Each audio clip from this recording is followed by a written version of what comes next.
Esu Brigita, nuolatinė globotoja, esu 1,5 metų, prieš tai buvau būdinti globotoja. Viso šitoj veikloje esu apie 5 metus. Į pačią globą aš net negalvojau, kaip ateiti. Aš tiesiog radau globos centre, reikėjo psichologo ir galvojau, pabūsiu psichologė. Bet kadangi man pritrūko mokymų ir sako, labai trūksta būdinčių globėjų, pabandyk. Galvoju, pabandysiu.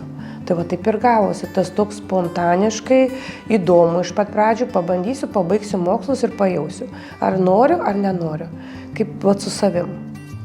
Pabaigiau mokslus vienus, po to kitus ir pradėjau. Pirmiausiai pradėjau nuo kūdikių, jau sakiau, tik ne paaugliai. Tai dabar turiu 2 paauglius, bet sakiau, tik ne paaugliai. Tai taip tiesiog natūraliai ta veikla įtraukė. Pirma mergaitė atkeliavo 12 dienų. Ir jinai buvo įvaikinta 9 mėnesių. Po to brolis su sesė atkeliavo būdinčioj globoj ir liko nuolatinis globotojas. Perėjau į tą statusą, kad toliau juos vesti, auklėti, nes jaučiau, kad dar jiem reikia to ir palaikymo, ir atramos, nes jiem patiem dar sunku tvarkytis. Brolis buvo 3-okas, o sesė buvo 7-okė. Dar turiu vieną mergaitę teismo sprendimu, bet jau esu kaip ir nuolatinė globėja, jau teismo iki 18 metų. Tai šita mergaitė šiuo momentu 4 metų amžiaus. Mažytė, tai toks, sakyčiau, platus tas intervalas. Aš visada savo galvoju ir iškeliu klausimą, kad tu tą, ką darai, turi matyti tame prasmę, turi būti naudingas ir kažkur save padėti. Tai čia aš jaučiu, kaip aš padedu savo emocijas, save išreiškiu per tuos vaikus. Ir aš pati save auklėju visą gyvenimą. Tai čia galima sakyti, mokytis ir mokytis, bet padėti vaikui išlikti saugiam, suprasti gal net ir jam pačiam, kas vyksta su juo. Dėl ko ir tėvai neaugina, nes pas vaikus būna labai daug tokių trauminių dalykų. Negaliu sakyti, kad kartais būna sunku, tikrai nėra lengva, man ir pačiai, nes ir pati turiu su savim pasigalvoti, kas yra, nes aš ir žmogus, ir susierzinu, ir supykstu, ir išeinu pasivaikščioti ir galvoju, kas čia įvyko. Tai visko būna. Tokiomis akimirkomis man padeda pabuvimas pačiai su savim. Gamtoje, nusiraminimas, grįžimas į save, į savo centrą ir tada vėl toks gamtos gal pastebėjimas. Ir tu tada vėl grįžti naujai, su nauju impulsu, su nauju žvilgsniu į vaikus, į aplinką savo ir toliau gyveni.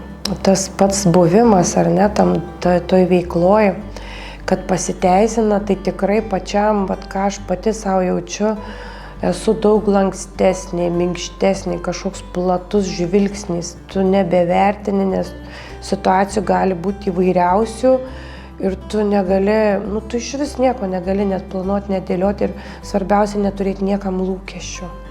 Nes kai tu neturi lūkesčių ir jokių tų savo įsitikinimų, tai viskas paprasčiau, nes eina ir įsitikinimai, nuostatos, viskas byra. Tu visą perbiri ir persirenki naujai. Pereiti save, taip yra, transformuoti yra baisu, save atrodo kažką pakeisti, bet tikrai verta.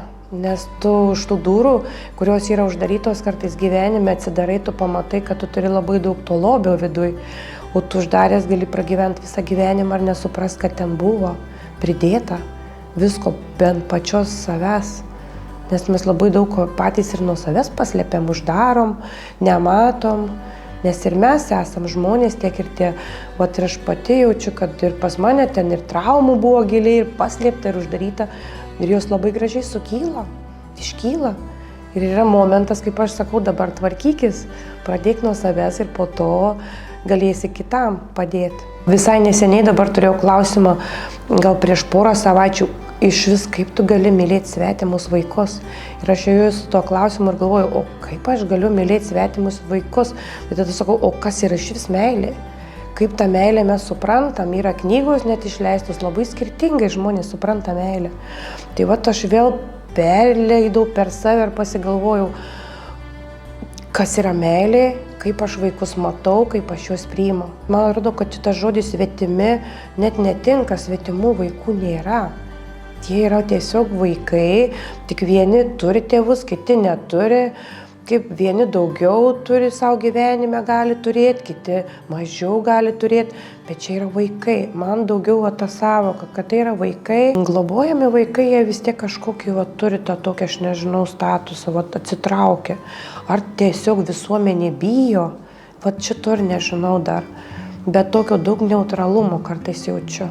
Kaip man tas jaučiasi. Paimti ir auginti kitą vaiką tikrai ne kiekvieną, manau. Nes kitas vis tiek jisai turi ir turėti to tokio resurso, supratimo, kažkokio, dėl ko jis tai daro. Labai svarbu, nes mes vis tiek skirtingų esam profesijų žmonės. Dėl to labai svarbu girdėti ir save.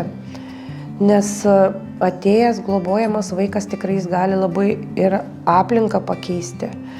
Gali ir tavo santykiai su vyru, visai vėl neseniai pažįstama sakė, šeima neišyra. Dėl to, kad ir po to grąžino tą vaiką. Nes negalėjo šeima, nebegalėjo susitvarkyti. Yra ir tokių atvejų, taip yra. Bet jeigu tu taip praeini, po to nuverta, kažkaip aš galvoju, tai yra čia labai svarbu atsisukti ir į save. Nuverta ta prasme, kad tu pats augi ir sąmoningėjai, kad tie vaikai jie ir turi labai daug savyje. Jie turi labai daug gražaus, kad jie yra tiesiog vaikai. Paaugliai taip pat, jie yra dideli vaikai. Jie lygiai taip pat nori meilės, jie nori supratimo, jie nori palaikymo, jie nori ir atjautos, ir būti išgirsti, kad jie dygliuoti kaip ežiukai. Tai mano berniukas tikrai dygliuotas kaip ežiukas. Bet, taip yra. Jis atėjo, būtent, jo ta patirtis yra tikrai labai tokia gili ir skausminga. Tiesiog jų tokia gyvenimo pradžia. Ir kai tokia gyvenimo pradžia jų, tai ir yra, kad tu gali kažkaip parodyti ir kitą gyvenimo pusę. Ar tai išeis tau parodyti, tada jau gyvenimas parodys. Ir aš kai sakau, jau neužsidėk, vis tiek tu gali padaryti nuo savęs, ką gali geriausio, bet vis tiek tas vaikas ir turi kažką tokio ir paimti. Gali būti, kad jis ir nenorės paimti, ir jau gali būti ir kažkiek kitoks kitas kelias, ir tu tai turi priimti. Kažkaip labai svarbu priimti tą vaiką toks, koks jis yra. Šiuo metu Lietuvoje yra apie 1000 vaikų, kurie dar laukia šeimos. Ir jeigu tik tais jaučiasi kažkoks viduje, ar yra noras, galima bandyti. Pradžioje galima tik pabandyti. Užsiregistruoti artimiausią globos centrą, pabaigti mokymus, pajausti, ar tikrai norisi. Ir tada toliau bandyti, taip kad ir nedrąsiais žingsniais, bet bandyti eiti pagelbėti vaikui. Aš kiek pati atsimenu save, tai iš pat pradžių man ir buvo labai nedrąsu. Ėjau tikrai labai tokiais mažais žingsneliais į priekį, nespausdama savęs. Jeigu sakiau nepatiks, tai ir grįšiu atgal. Bet džiaugiuosi, kad ėjau ir šiuo metu auga 3 vaikučiai globojami.